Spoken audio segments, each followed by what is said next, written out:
Well, today I finally saw the new film by A24, Warfare, directed by Alex Garland and Ray Mendoza.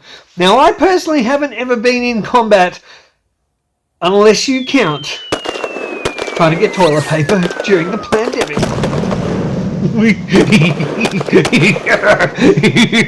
My precious!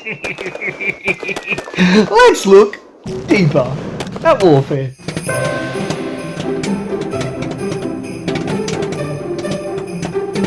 So guys, I saw Warfare, and as mentioned, directed by Alex Garland and Ray Mendoza. Now, Ray Mendoza is a ex-army operative, and Warfare is based on one day in his life. It may be little bits taken from here and there, but it's put all and condensed into one day in the life of this army unit in the film.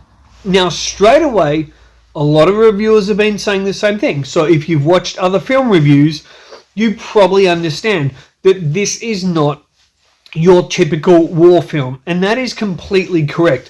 What Warfare is the story of this unit that enter a house at night, which has an Iraqi family. It's based in Ramadi in Iraq. They go in, they take over this house so they can do a surveillance operation. There's not a huge plot to this. It's very simple. And this review is not going to have any spoilers. What happens is they basically get spotted. The baddies realize they're in this house, and suddenly the house gets attacked and all hell breaks loose. Now, first of all, watching this film, there are times when it's very harrowing.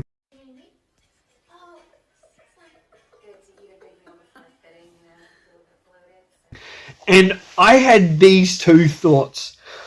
If Top Gun in 1986 was the film that created the biggest recruitment drive for people wanting to be fighter pilots, which it did, then Warfare has to be the film that is the opposite of that. This is the film that you show a son or a cousin or a friend that's thinking about going to join up in the army, because this film is harrowing. It is shocking in parts, as in showing the brutal realities of war.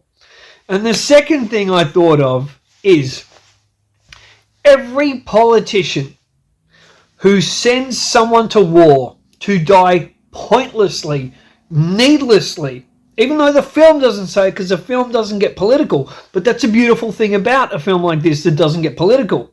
It makes you think politically. It makes you think about these characters. And you can't help but get into politics, because politics rules war. It rules everything. So my thought was, if every politician watched this, especially politician with children, they would probably rethink their ideas. If Zelensky, Putin, Starmer, and every other political nutbag that's happy to send people off to die in war, and George Bush as well, if they saw this film, they would rethink the decisions they've made in this life. And that's what I loved about this film. It put you in the position of these soldiers and makes you think, wow, why were you sent here to die? Why were you sent here to get so maimed, etc.? Because the film doesn't get political. The film doesn't take sides, but it just shows the reality that these people face because of the situation, because of the decision making of other people. And I think that is a great credit to Alex Garland and Ray Mendoza. Now, Ray Mendoza, he has brought his skills into this, being his first directorial debut. He was a supervisor for Alex Garland on Alex Garland's film Civil War with the war scenes. They got together. Alex Garland said, hey, look, do you have a story or something that you think that these war scenes that we're doing here with Civil War, could they be a feature film themselves?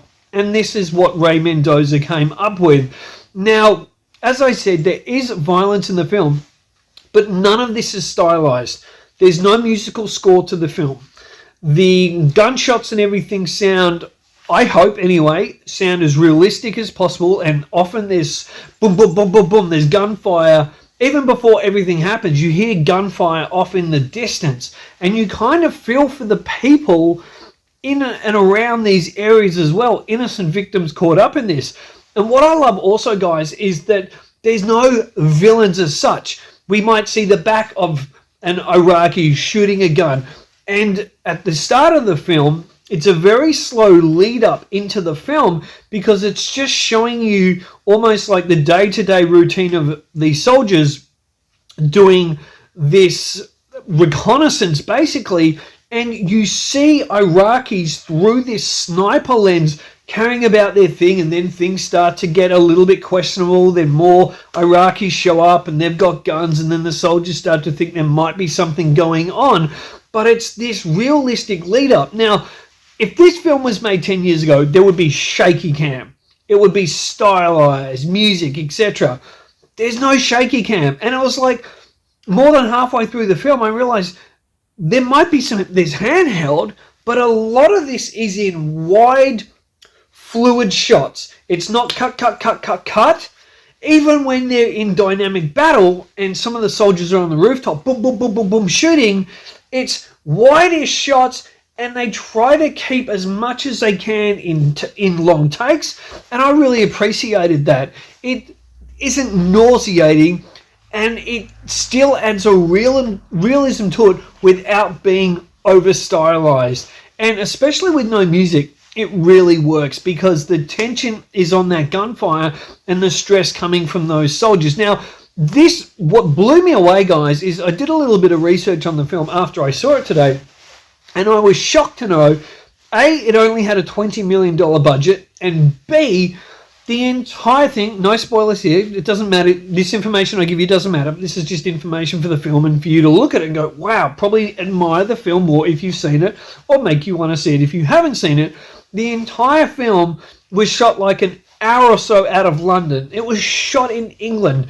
Now, at the end of the film, again, there's no spoilers here, but at the end of the film, during the credits, you see the director on set with some of the real-life soldiers, and you see a big blue screen. And I looked at that and I thought, oh, okay, so what have they added in there?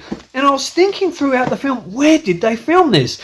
Would they have got permission to shoot this in Iraq, Afghanistan? Oh, maybe Morocco. Morocco is very friendly to American films that recreate Middle Eastern scenes. It must be Morocco. Well, lo and behold, it was all filmed in London. So that takes me to one of the real positives of the film, the production design and the visual effects. The visual effects are seamless and flawless because you don't know that background, it's blue screen and plates are put in there of background towns, etc. So they've obviously built the main buildings and it looks fantastic. So everything just looks so realistic.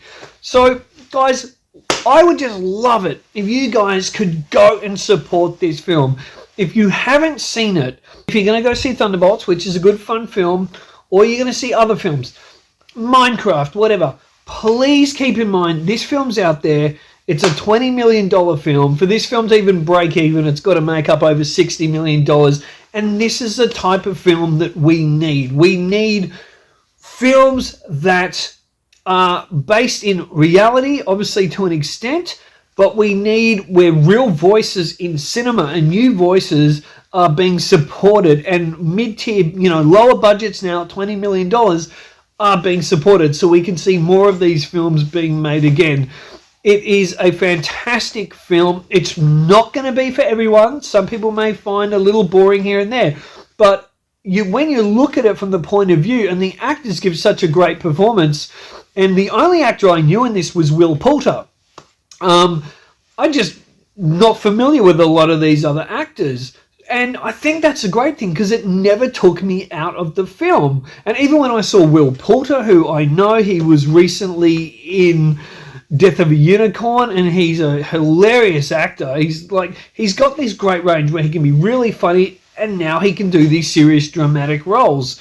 So the acting is fantastic. Direction's all fantastic. Please, guys, get out and support this film. I would definitely buy it on Blu-ray, and I'm going to score Warfare an A minus, and I'm going to give it a 7.5 out of 10. Till next time, guys, thank you so much for watching this. I really appreciate it. Please like, share, subscribe, and the one thing I love you guys doing is leaving a comment. Look deeper into film.